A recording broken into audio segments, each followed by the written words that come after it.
With the release of Thor Love and Thunder in theaters, Thor has become the MCU hero with the most solo movies. So today, I'm ranking all 4 Thor movies from the worst to the best. Before I give you my ranking of all 4 Thor movies, I want you to start the conversation with your rankings in the comments below. That's the most important part. We're going to disagree. That's part of the fun. There will be no spoilers for Thor Love and Thunder in this video. A spoiler review will come, but right now there's a spoiler-free review right now up on my channel. You can check that out right up here. And of course, if you love the MCU, the Thor movies, and TV, this is the place to be. So consider clicking that subscribe button and you won't miss any future conversation in your favorite movies and TV. Without any further ado, let's get started. In last place, we have Thor: The Dark World. At its worst, a very forgettable entry in the MCU. At its best, a serviceable fantasy film that tries to emulate Game of Thrones and Lord of the Rings in space with some good set pieces, one of them being the Dark Elves' invasion of Asgard. The problem is, that's the best part of the film, and it comes in 30 minutes into the film. Everything else about it, besides some nice character interactions and an interesting setting, I'm a sucker for fantasy films, so I am going to enjoy any of this to some degree. But unfortunately, its villain is the blandest and most forgettable in the MCU, and it tells a story that not even its characters feel like they're interested in being a part of. While on paper it's got a straightforward plot, because we don't understand Malekith's motivations, we don't understand what's at stake. Our hero and villain just aren't good foils for one another. They have no compelling relationship, they have no interest, barely, in one another, and so it feels like the film is constantly trying to convolute its way to bring these plots and characters together. There's a lot of borrowed enjoyment and knowledge from previous films, as this is a part of the MCU, and there's some nice character interactions. The technical aspects are all sound, and it has a memorable score, but the story itself just makes it all crumble a little bit. There's nothing particularly awful about Thor: The Dark World, but there's barely anything memorable about it either.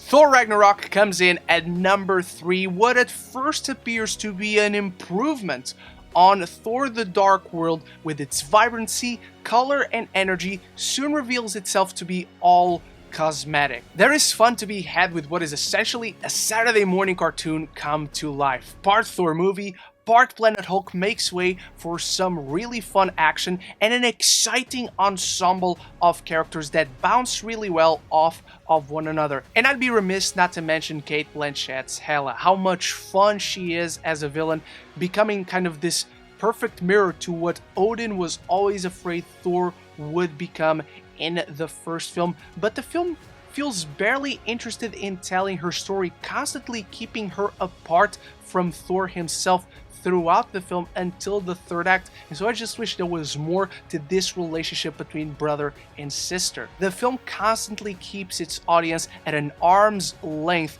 as it cuts any potential emotion, motivation, and dilemmas for what are constantly cheap jokes and gags. The film never fully commits to any of its potential ideas, resulting in a film that rings hollow, where there should have been fulfilling, triumphant character moments and arcs end up just feeling like cool character bits. They're cool. I love seeing Hulk smash and throw a wolf off of a waterfall. I love seeing Thor becoming the god of thunder without needing Mjolnir.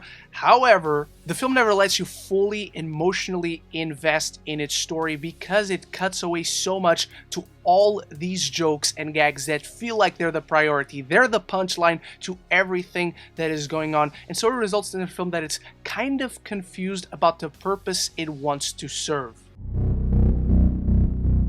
The original Thor comes in at number 2. Kenneth Branagh's Shakespearean cosmic family drama about brothers at war and fathers and sons results in what is an inverse origin story amidst MCU's Phase 1, where we followed characters going from ordinary into extraordinary, but Thor, literally a god, has to take that extra step, going on this journey of humility where he has to be literally taken down to earth and learn humbleness, living amidst the humans, learning to care for someone other than himself, even falling in love with one, even if that's the least believable part of the film. The film also has a tremendously underrated sense of humor that to this day I still feel these are the best jokes delivered in any Thor movie. To this day, there's real sophistication and gravitas in Kenneth Branagh's storytelling, the way he visually captures Asgard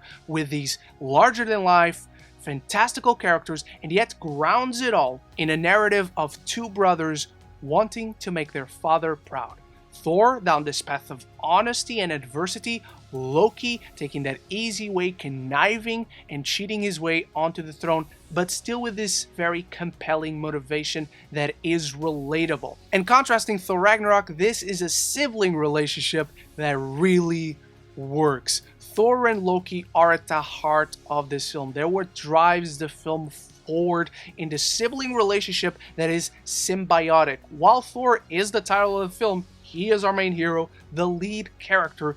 There is this beautiful contrast between the two where they embody the best and worst aspects of Odin as a king and as a father. So there's just great lessons to take away from this relationship and how the film develops these two characters. Still, while it's not the biggest fireworks-filled MCU film, it doesn't have the most spectacular set pieces, it's one of those that feels most intimate. Because come the third act, it's still two brothers fighting off against one another that still carry love for one another. The film finds a way of having our hero in this interesting compromise where he cares deeply for the person he's fighting. He doesn't want to kill his brother, but he needs to protect everything else. He needs to stop his brother, but still cares for him. That's emotionally what elevates this film above the ones that came before.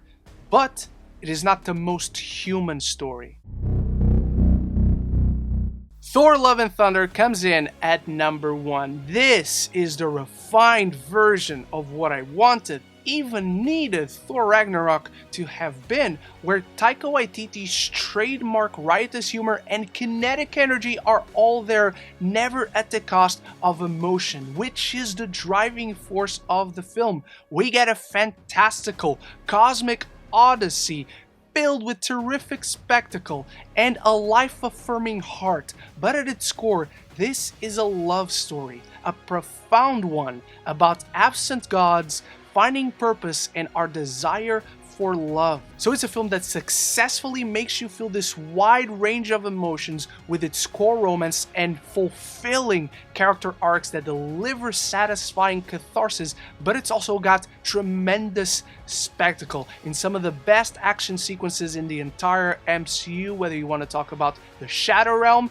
and the black and white sequence, or the third act sequence that is not only great, but defeats the streak of MCU movies that have great third act sequences in terrible, uninteresting locations. This dives deep into the fantasy lore, and so it satisfies on all surface level things, but most importantly, it carries compelling elements underneath that surface. It's bursting with so much heart, emotion, sincerity. It carries this free-spiritedness that is so Taika Waititi.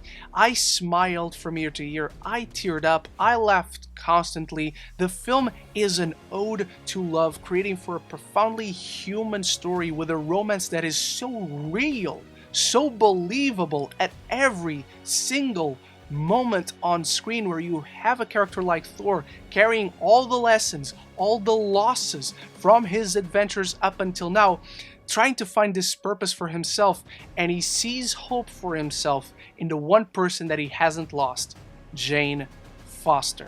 You feel the passion between these two every moment they're on screen in one of the best romances in recent history, only to be contrasted by the darkness, fiendishness of Christian Bale's Gore the God Butcher, who is terrifying and nightmarish in the way the film captures him, but carries this tremendous sense of tragedy and loneliness, making him incredibly sympathetic in perhaps the most fantastical Thor movie that is literally about gods, and we see the most gods we've ever seen, and yet it creates for the most relatable human experience of all. Taika Waititi did that. This film wears its heart on its sleeve, and it will touch your heart as well. And that is why Thor Love and Thunder comes in at number 1. That is my ranking of the Thor movies. I cannot wait to see yours, so start the conversation with your rankings in the comments below. Thank you so much for watching, and if you enjoyed this video, there's more Thor Love and Thunder videos on the channel, such as a spoiler-free review, a post-credit scenes explained, and a spoiler review will come. I hope to see you in those, and big thanks to my channel members for always supporting the channel. So until the next one, love each other, and love the movies.